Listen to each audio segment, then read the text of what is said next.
L'histoire des arts est pleine de tragédies. Pour notre plus grand plaisir. Si la vie en général n'est pas un long fleuve tranquille, celle des artistes est encore plus chaotique que celle des gens normaux. Maladie, deuil, suicide, folie ou pire, histoire d'amour. Laissez-moi vous conter l'une de ces destinées tragiques. Juste le temps pour moi d'entretenir mon futur cancer de la gorge. Je ne fume pas dans la vraie vie, je ne fume pas. Du coup, c'est... c'est dégueulasse, hein, voilà. Et non, je ne suis pas en train de céder à l'esthétique nouvelle vague avec cette cigarette, c'est juste que c'est le seul truc que j'ai trouvé pour arrêter de faire 15 fois la même phrase. Bah oui, je vais pas supporter d'avoir des faux raccords sur mes vidéos, donc si j'ai une clope qui se consume, je suis obligée de tout faire en une prise, tu vois. Mais c'est vraiment pas bon. Ne fumez pas, ne fumez pas. Fumer peut avoir des conséquences tragiques sur votre vie, car fumer provoque la perte du goût. On s'en grille une, puis deux, puis trois, puis on finit par porter un bob, parce que c'est soi-disant redevenu à la mode. Aujourd'hui, on va parler de deux artistes. Commençons par Rosa Bonheur. Rosa Bonheur est une peintre animalière au talent inimitable. Vous avez probablement entendu parler d'elle, parce que pour le bicentenaire de sa naissance, le musée d'Orsay consacre une rétrospective à son œuvre, à la fois prolixe et sensible. Rosa Bonheur porte bien son nom. À une période où les femmes n'avaient pas le droit au chapitre, cette dame a mené sa vie comme elle l'entendait. Elle n'a pas caché son penchant pour les femmes et s'est même faite enterrer avec sa dernière compagne. Elle a obtenu l'autorisation de la préfecture de police de porter le pantalon, ce qui était considéré comme un travestissement pour une femme à l'époque. Ah oui, et petit détail, elle est la première femme artiste à recevoir la Légion d'honneur. Petit détail. Bref, elle devient riche de ouf parce que ses tableaux se vendent partout. Cette féministe avant l'heure a donc défié le patriarcat pour se bâtir une carrière florissante à la seule force de son coup de pinceau. Voilà, voilà, ouais, c'est ça, hein, tout doux mon coco, mollo lastico. Avant de parvenir à la célébrité, Rosa a bénéficié du soutien des cours royales d'Europe qui lui ont donné de la thune et surtout de la visibilité. Ce qui est très bizarre parce que la gamine, en plus d'être seulement une gonzesse, c'est la fille d'un petit peintre de Bordeaux. Pourquoi donc est-ce que tout ce beau monde s'est intéressé à la drôlesse au point de la rendre financièrement indépendante dès l'âge de 14 ans? Est-ce que Rosa Bonheur est vraiment la self-made woman que nous présentent les médias depuis des années? Eh ben, pas sûr.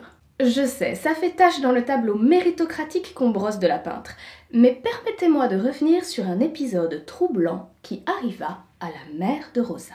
Je vous préviens, ça risque d'être un peu anxiogène. Alors de temps en temps, je vous mettrai quelques plans bucoliques des tableaux de Rosa pour faire passer le truc.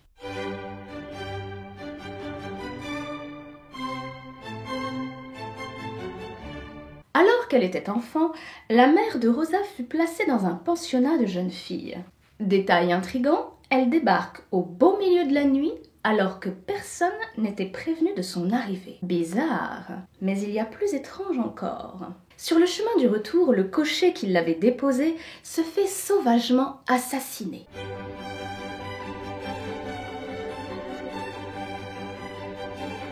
A été égorgé comme un porc. Ils l'ont jeté hors de la charrette et dans le fossé, avant de l'ouvrir en deux comme un lapin. C'était une horreur. Une boucherie, même pour moi, c'est dégueulasse. Écœurant.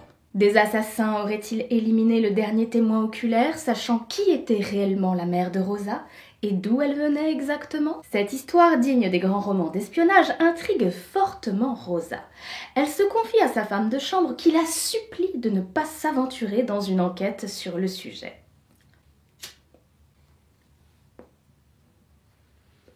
Oh l'arnaque! Oh. Je viens d'allumer le filtre. Et en plus la meuf fait ça, tu vois, comme si genre il y avait du vent dans le studio. L'une des théories de Rosa Bonheur, c'est que sa mère était une bâtarde de sang royal, qu'on a éloignée de la cour, mais sur qui on a toujours gardé un œil de loin. Des parents illégitimes au sang bleu auraient donc pu jouer des coudes pour booster un peu la carrière de leur petite fille, Rosa. En faisant d'elle la coqueluche des cours d'Europe, ils lui ont peut-être mis le pied à l'étrier. Puis bien sûr, le talent et la personnalité exceptionnelle de Rosa auront fait le reste. Mais comme quoi, pour réussir, le talent seul ne suffit pas. Il faut aussi avoir un peu de cul. Ou que ta grand-mère ait collé le sien dans le lit de la bonne personne. En parlant de lit, le second artiste du jour a été obsédé par ce motif. On va parler d'Edvard Munch. Le petit Edvard a 5 ans quand sa mère meurt d'une tuberculose. Son père s'enfonce alors dans la dépression et lâche sa famille en confiant tout le monde à sa belle-sœur. Bonne ambiance. Et attends, c'est que le début. La sœur d'Edvard, Sophie, meurt elle aussi de la tuberculose alors qu'elle n'a que 15 ans. Ça marque beaucoup le petit Munch, d'autant plus que son papounet, pas bourrin du tout le gars, emmène son fiston lors de ses tournées médicales. Edvard a alors le plaisir de côtoyer la mort et la désolation des familles en deuil, ce qui lui permet de revivre son traumatisme encore et encore. Oh joie! Munch s'attelle alors à exorciser son émotion dans l'une de ses toiles les plus célèbres, L'enfant malade. Le rouge du sang qui accompagne souvent les quintes de toux des tuberculeux se retrouve partout en périphérie de la scène et jusque dans les cheveux de la mère affligée. La toile est raclée et même griffée. Cette violence sur la matière a beaucoup choqué les spectateurs de l'époque, plus encore que le thème macabre du lit d'agonie. Un thème que Munch décline d'ailleurs sous forme de dizaines de croquis et plusieurs tableaux, comme ici, ou ici, où les aplats de couleurs et le schématisme sur les visages expriment superbement la brutalité du moment. Sur ce grand format, les coulures ajoutent encore à la brutalité et au pathos. C'est pour ce genre de détails que le style de Munch crée le scandale lors de sa toute première exposition en Allemagne. Et à partir de ce moment-là, sa réputation devient internationale. Et comme il devient une rockstar de la peinture, Munch devient aussi alcoolique, violent, mélancolique. Il est alors enfermé dans un asile pendant 6 mois, où il est traité par des électrochocs, selon la rumeur. Mais... Eh ben, il sort de là sevré de son addiction, c'est un nouveau départ. Oui, c'est vrai. Et depuis lors, ça va beaucoup mieux pour Munch. Oui, ça va mieux pour Munch. Bon, bah tu me laisses ta place du coup. Ah, bah voilà, on respire. Après cette grosse crise, Munch devient très casanier et il coupe les ponts avec toutes ses fréquentations un petit peu douteuses pour ne surtout pas retomber dans ses travers. Ce qui lui permet de rester super productif jusqu'à la fin de sa vie, car Munch, c'est 60 ans de production artistique et 1 millier de toiles léguées à la ville d'Oslo. Et cette œuvre foisonnante ne se résume pas qu'à son cri. Même si c'est vrai que cette toile l'a rendu célèbre dans le monde entier et est ensuite devenue une icône de la pop culture. Munch peint beaucoup et s'attaque à des questions universelles. Vie et mort, solitude et amour. Et il n'intellectualise pas le propos, il le traite de manière très organique en faisant appel aux formes, à la couleur et à la matière. La plus grande œuvre de sa carrière, c'est La frise de la vie, une série de 22 toiles qui questionnent le sens de l'existence. Pour décrire cet ensemble, Munch écrit « La frise est ressentie comme un poème de la vie, de l'amour et de la mort ». D'où le sous-titre de l'expo qui lui est actuellement consacré au musée d'Orsay. Dans La frise de la vie, Munch nous donne à voir des existences tragiquement banales, de la naissance à la maladie et enfin à la mort. Ces œuvres doivent se regarder ensemble dans un ordre précis. C'est pour cette raison que Munch arrête très vite de participer à des expos collectives pour faire ce qu'on appelle des expositions monographiques. C'est-à-dire des expos avec que des toiles de lui, quoi. Mais c'est pas parce qu'il a la grosse tête, c'est parce que Munch a un but. Pour lui, la peinture est faite pour explorer l'intériorité de l'âme humaine, pour rendre tangibles les émotions et les sentiments. Il écrit d'ailleurs « L'art est notre cœur sanguinolent ». Quel grand romantique cet Edvard! En parlant d'amour, les femmes sont un objet de fascination et d'inquiétude pour Munch. Dans son œuvre, le désir est toujours teinté de danger et de culpabilité. Peut-être parce qu'il s'est fait dépuceler par la femme de son cousin, avant de se faire larguer comme une grosse crotte par la femme de son cousin. Pour parler d'amour, Munch explore le thème du baiser. Et sur ce sujet, on peut dire que Munch, c'est un peu l'anti-Klimt. Le baiser n'est pas tendre, passionné et lumineux. Non, c'est un vrai combat de boxe entre les amants qui se joue. C'est bien simple, on dirait qu'ils sont en train de se manger le visage et l'âme. Lors des étreintes décrites par Munch, les femmes sont puissantes, mais oppressantes. Elles aspirent littéralement l'énergie vitale de l'homme pour les laisser exsangues. Et alors là, Munch ne fait pas dans la subtilité, parce qu'il appelle carrément sa toile la plus connue sur le sujet, le vampire. Il a été un peu traumatisé par sa première amourette, le petit Edward. Après son aventure avec la femme de son cousin, Munch a été l'amant de la célèbre écrivaine Dani Juel. Cette brillante jeune femme était autrice de nouvelles et de pièces de théâtre, mais également éditrice d'un journal polonais dédié à la littérature et aux arts graphiques. Dani Juel est surtout connue pour être morte à l'âge de 34 ans. Elle a été assassinée d'une balle entre les 2 yeux par son amant, Władysław Emeryk, dans une chambre d'hôtel sinistre et sous les yeux de son fils de 5 ans. Waouh, lourd. Oui, la pauvre chérie est tombée dans un guet-apens. Son autre amant, Przewalski, l'a isolée dans cette chambre d'hôtel en prétextant venir la rechercher plus tard pour faire un voyage dans le Caucase. Il n'est jamais venu. Il l'a en quelque sorte livrée à son bourreau, Władysław Emeryk. Un gars talentueux d'ailleurs, ce Władysław, qui, en plus de savoir très bien tirer au pistolet, excellait dans le nouage de nœuds. C'est ce qu'il démontra dès le lendemain de l'assassinat de sa belle en se pendant dans son salon, rongé par le remords. La vache, le plombage d'ambiance. Moi à la base, je voulais juste dire que Dani Juel est devenue la muse de Munch. Par exemple, c'est elle qui est représentée sur la série de tableaux intitulée La Madone, où l'on voit une femme nue, nimbée d'une chevelure dense, et parfois encadrée de spermatozoïdes ou de fœtus morts. Par la suite, Munch a eu d'autres passions amoureuses, comme celle qu'il a entretenue avec la belle Tula Larsen. Ah, une fille bien, cette Tula. Un jour, Munch l'a contrariée. Pendant leur dispute, elle lui a arraché un doigt. Ouais, c'est vrai, merci encore pour l'ambiance. Tu veux pas essayer de dire un truc positif pour une fois ? Cet accident a probablement aidé Munch à conserver une silhouette longiligne jusqu'à la fin de sa vie. Parce que... pas de doigt, pas de chocolat liégeois. Ok, c'est gentil d'avoir essayé. Après ces quelques années de passion, Munch fait marche arrière et devient abstinent. Et il explique pourquoi dans sa correspondance. Il dit que ça le vide de sa substance créative. Or, il a besoin de sa créativité pour briller aux yeux de tous.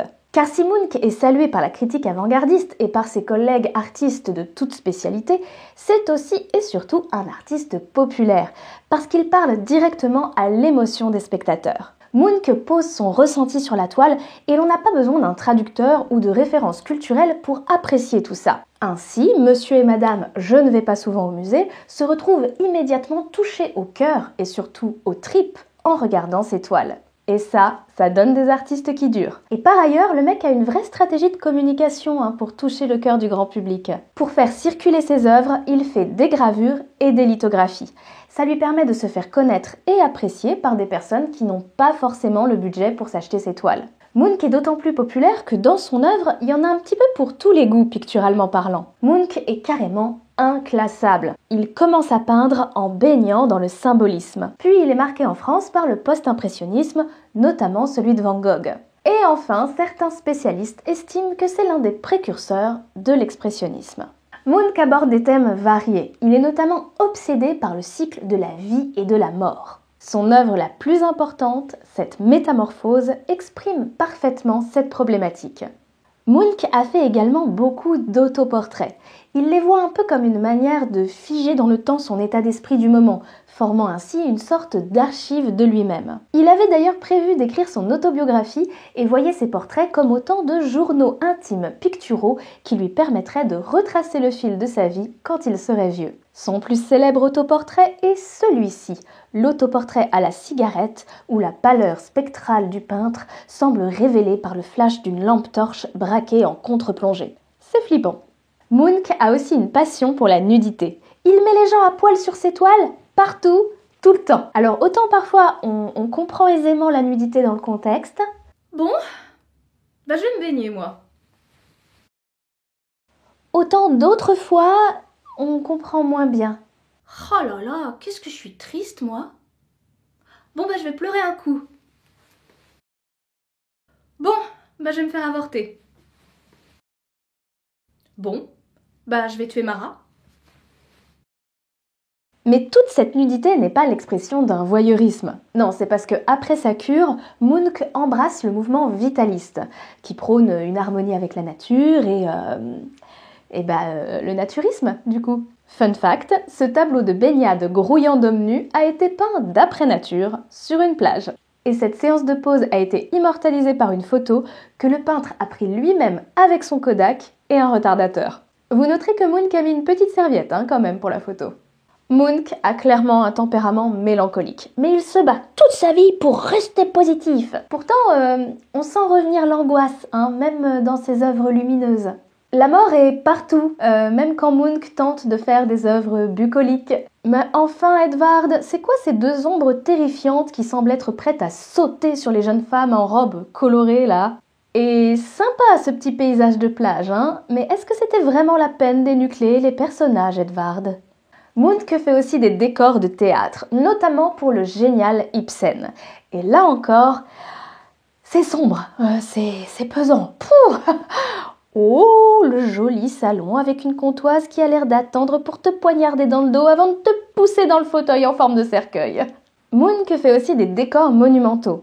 Et là aussi, il a beau mettre de la couleur, ça reste oppressant. Par exemple, voici la montagne humaine. Dans ce projet censé décorer l'université de Christiania, Moonk propose d'exprimer l'élévation de l'espèce humaine par la connaissance grâce à une accumulation de personnes qui se retrouvent enchevêtrées dans un décor minéral. Le projet est rejeté par le jury. Tu m'étonnes. C'est flippant, gars, c'est flippant ce que tu fais. Moi, ça m'évoque les corps calcinés de Pompéi au pied du volcan, ton truc. Pas envie de voir ça dans un amphi pendant un cours magistral. Désolé. Le sentiment d'oppression est une constante dans l'œuvre de Moonk. Il aime travailler sur les ombres qui ne sont jamais des vraies ombres, mais plutôt l'incarnation des peurs du sujet représenté. Avec ce tableau sur la puberté, l'ombre exprime la peur du changement, la peur du regard de l'autre et même la peur de l'émergence de son propre désir charnel.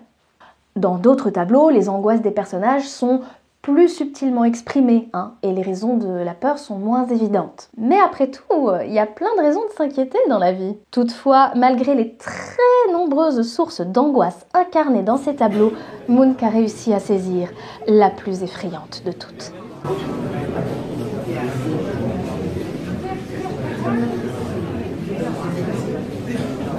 La foule.